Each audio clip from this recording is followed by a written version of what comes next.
But what are Formula One drivers looking out for and actually focusing on when they're driving flat out on a track? We've teamed up with Toby, the world leaders in eye tracking technology, to find out. To help, we've got one of the most talented drivers in world motorsport. Nico Hulkenberg won Le Mans while racing in a full F1 season last year, which proves his pure speed, racecraft and versatility. His Force India team are also at our disposal for the afternoon to try and uncover the secrets behind the visor. These state-of-the-art glasses are actually just mounting frames for 5 tiny infrared cameras. They sense eyeball movement and transpose it onto a forward-facing micro camera. So not only does this track the position and focus of Hulkenberg's eyes, it also allows us to measure reaction times while giving us the first true camera angle of what a Formula One driver sees. But while it's all a new point of view for us, it's old hat for the driver.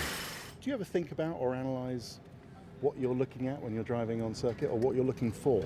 Not really, to be honest. I think that's something, very natural for us, and you just do it instinctively. On a hot lap, we're really looking from apex to apex, obviously looking ahead.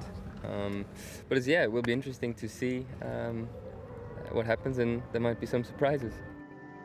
First of all, the eyes have to adjust from a dark garage to a bright, sunny circuit. But once they do, the big surprise is how busy the eye is.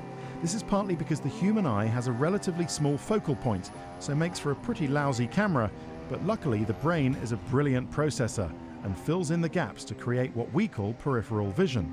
The quick movement of the eye between focus points is called a saccade. And what makes the best F1 drivers different to you and me is that they can train their brain to speed up these movements and understand the new information quicker, thereby taking in and processing more information than us mere mortals could ever hope to do. It's like some kind of super sense. For example, let's analyse leaving the pit lane and joining the track.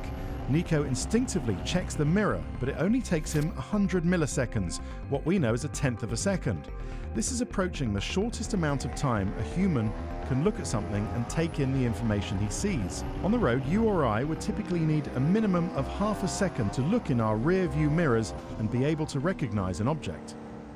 Okay, we're going to see how fast his reaction times are to the lights. So I'm being Charlie Whiting, I've got control of the start lights. We'll see what he's looking at, how much he's aware, how much intensely he's focusing on the lights, and then how fast is his reaction.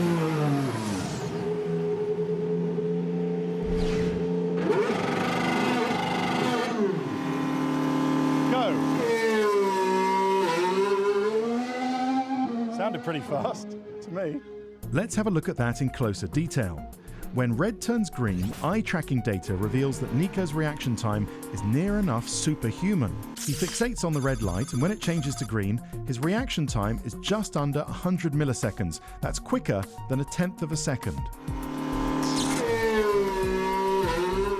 In athletics, anything below a tenth of a second is typically considered unhuman and therefore a false start. But they're reacting to the sound of a starting pistol. F1 drivers' visual reactions to lights are on a different level. Now let's focus on how to be quick, and in part, that's making sure you hit your apex. Approaching the corner, Nico focuses in on the apex that he can see clearly outside his front left tyre. Combining what he can see with the speed he can feel through his body, his brain knows the maximum speed that his car will go round that corner without spinning off. Just focusing here from apex to apex, look into the apex, clip the curve, feel what the car does with your body, just react with everything you have. Interestingly, Hulkenberg spends a few seconds fixated on the apex. He's not looking down the road because that in a sense doesn't matter.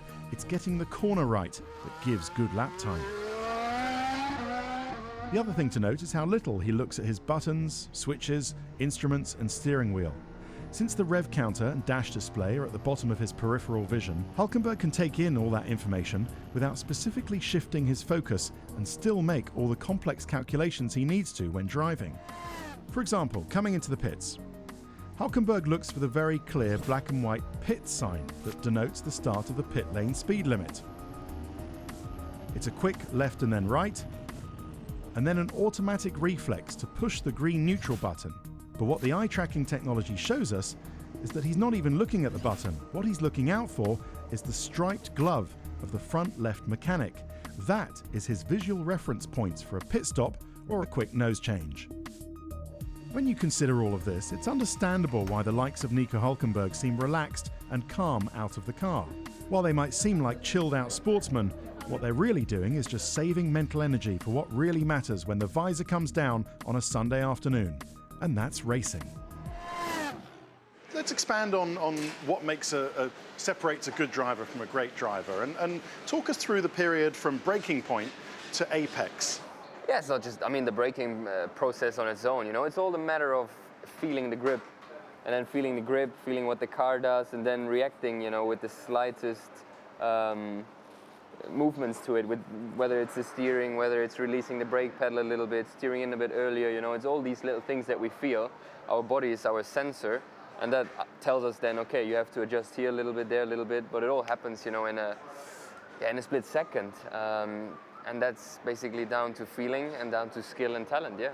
Okay, and what of course we couldn't show there is how you react with other cars around you. Yeah. So how much are you looking at other cars and in your mirrors, and how much are you just concentrating on what you're doing in the apex? It depends. Race start, of course, you have to look around.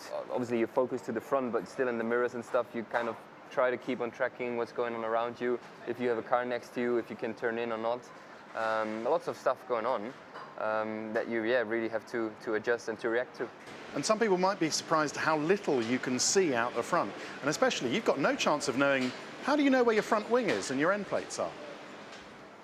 I look at it now, so I know where it is, but yeah, when you sat in the car, you don't see the nose or the front wing. But you have those measurements again in your feeling, in your measurements as well, visual measurements. If you race someone, okay, that's how close I can go. Now I need to pull out. Yeah.